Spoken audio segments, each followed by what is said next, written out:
Hello guys, mehndi വർക്കിന് കഴിഞ്ഞ ദിവസം പോയി. അവർ നല്ല ഫ്രണ്ട്ലി ആയിരുന്നു എന്നൊക്കെ പറഞ്ഞിട്ട് ഞാനൊരു വീഡിയോ ഇട്ടിട്ടുണ്ടായിരുന്നു. വളരെ നല്ല കൂട്ടായിരുന്നു കേട്ടോ. അതുകൊണ്ട് തന്നെ ഞാൻ അനിയത്തിക്കും ആൻറ്റിക്കും മോക്കും എല്ലാം ഇട്ട് കൊടുത്തിട്ടും ഉണ്ടായിരുന്നു കേട്ടോ. അപ്പോൾ അവർക്ക് എല്ലാവർക്കും മെഹന്തി വളരെ ഇഷ്ടപ്പെട്ടു. അവർ തന്നിട്ടുള്ള ഡിസൈനാണ് ഞാൻ ഇട്ട് കൊടുത്തിട്ടുണ്ടായിരുന്നത്. അപ്പോൾ രണ്ട് കൈയിലും, ഇത് അനിയത്തിയുടെ കൈയാണ് കേട്ടോ കാണുന്നത്. അനിയത്തിയുടെ രണ്ട് കൈയിലും അവൾ പറഞ്ഞു തന്നിട്ടുള്ള അതേ സെയിം ഡിസൈൻ തന്നെ, ഒരേ ഡിസൈൻ തന്നെ ഇട്ട് കൊടുക്കാൻ പറഞ്ഞിട്ടുണ്ടായിരുന്നേ.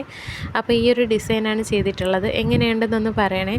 അപ്പോൾ ഇത്താടെ കയ്യിൽ ഇങ്ങനെ മെഹന്തി വർക്ക് ഇങ്ങനെ ഡിസൈൻ എടുത്തുകൊണ്ടിരുന്നപ്പോഴത്തേക്കും ആൻറ്റിയുടെ മോൾക്ക് അവിടെ നിന്നിട്ട് നിൽക്കപ്പുറതിയില്ല, എൻ്റെ വീഡിയോയും എടുക്കണം.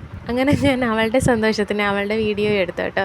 അപ്പോൾ ഇത്താടെ കയ്യിലിട്ട് ഒരു കയ്യിലിട്ടത് കൊണ്ട് അവൾക്ക് ഒരു കയ്യിൽ മതിയെന്ന് പറഞ്ഞു. രണ്ട് കയ്യിലിട്ടപ്പോൾ ആൾക്ക് രണ്ട് കയ്യിൽ വേണമെന്ന് പറഞ്ഞു കേട്ടോ. അങ്ങനെ രണ്ട് കയ്യിലും മോക്കും ചെയ്തിട്ടുണ്ട്. അപ്പം നിങ്ങൾക്ക് ഇഷ്ടമായെങ്കിൽ ഒന്ന് ലൈക്ക് ചെയ്യണം കേട്ടോ. അപ്പോൾ ഇത്രയേ ഉള്ളൂ. ബൈ.